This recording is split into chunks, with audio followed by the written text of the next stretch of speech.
RTX 3090 vs 3080. The next generation of NVIDIA GPUs has arrived. The new Ampere architecture promises a major performance increase, and NVIDIA has made some bold statements about its gaming ability.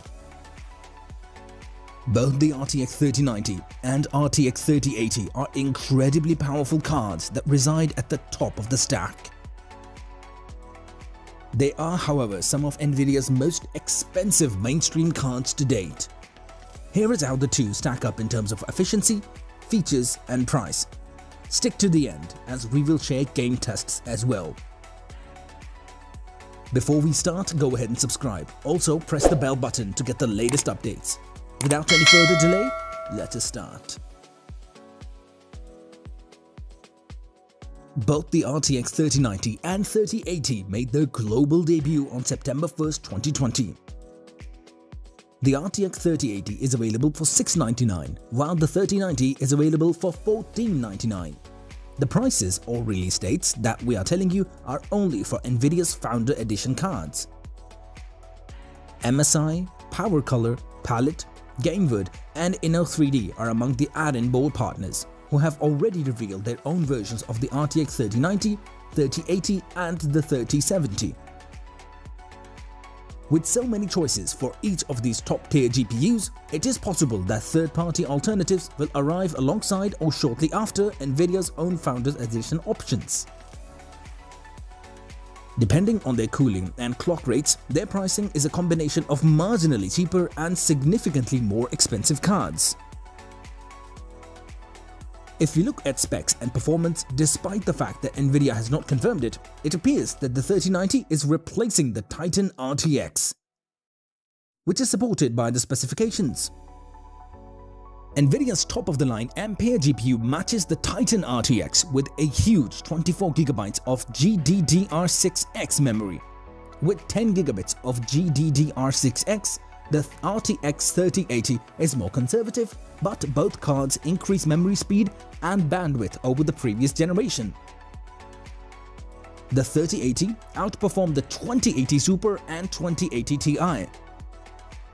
In a variety of NVIDIA-chosen games such as Control, Doom Eternal and Borderlands 3, Digital Foundry found the 3080 to give between a 60 and 90% performance improvement over the RTX 2080.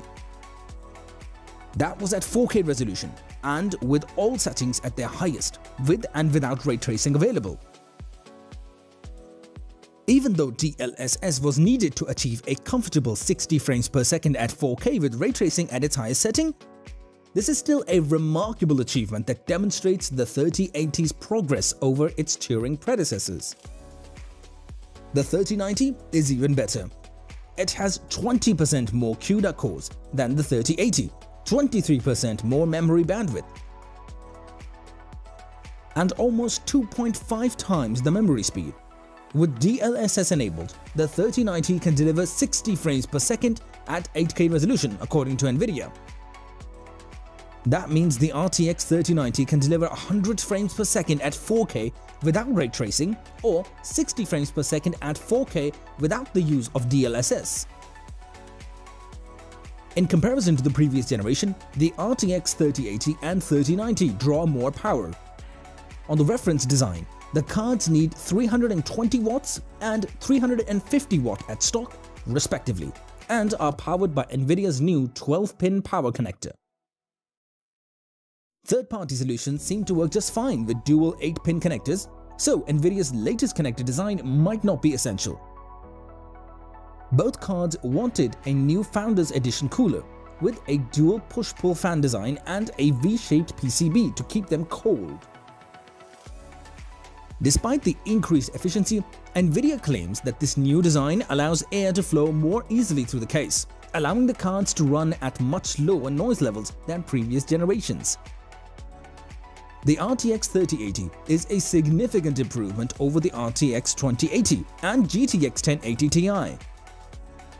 Make sure your power supply can support the RTX 3080 as NVIDIA's latest Ampere GPU architecture and ultra-fast GDDR6X memory modules draw a lot more power than previous GeForce generations. The new cooler makes the 3080 a big card, almost an inch longer and slightly taller than the 2080 Ti. The 3090, dubbed a BF-GPU by Nvidia, is 12.3 inches long and 5.4 inches tall, a full inch taller and longer than the 3080. This raises some concerns about clearance in smaller situations. Since it's a triple slot design, it won't fit into a mini RTX case or a motherboard. Despite these improvements, third-party alternative cooling designs are likely to be more powerful, louder, and larger. The 3080 and 3090 are built around ray tracing and DLSS. With ray tracing allowed, Nvidia's redesigned RT cores offer up to 2 times the performance of Turing. Both cards offer higher frame rates with ray tracing and higher resolutions when paired with DLSS when compared to the last generation. Despite the fact that 4K is the current priority, both cards support 8K through 3 HDMI 2.1 ports and a single DisplayPort 1.4a port. Nvidia's benchmark showed the 3090 achieving over 60 frames per second at 8K with ray tracing and DLSS in games like Apex Legends and Destiny 2. Nvidia Reflex is also new to the RTX 30 series of GPUs. You may use Reflex to minimize device latency in competitive games if you have an RTX 3080 or 3090 and a G-Sync display. With Reflex switched on, Nvidia's benchmarks show a moderate improvement in overall device latency and a significant improvement when combined with a high refresh rate monitor and a 30 series GPU. A new RTX I/O is also intriguing, as it could use the GPU to manage data decompression from storage, allowing developers to take better advantage of PCI Express storage drives for faster load times and reduced pop-in. However, since the GTX 10 series, this feature will be available on all Nvidia's GPUs. The only major difference between the 3080 and the 3090 is that the RTX 3090 supports dual-core GPU setups via SLI. The RTX 3080, on the other hand, does not help this, so it was likely to have more RT and Tensor cores. We would like to suggest the RTX 3090 over the 3080 because of its outstanding specs, but we cannot because of the price. In terms of being a Titan RTX replacement, the 3090 is an expensive card built more for media creators and data scientists than gamers. Even though it is the fastest GPU available for gaming, most people will not pay $1499 for the whole system, let alone only a graphics card. With such a high price tag, the RTX 3090 would almost certainly only be used by the most dedicated gamers. The RTX 3080 should prove to be a capable 4K gaming CPU, and it's a better deal at $699. Because of all the RTX 3080 has to offer at such a low price, it will most likely be gamers' ultimate high-end option. It's called Nvidia's flagship GPU for a reason.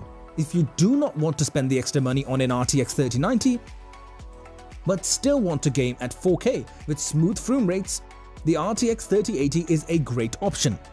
It has the same features as the RTX 3090 and is a better choice if you are looking for pure gaming results.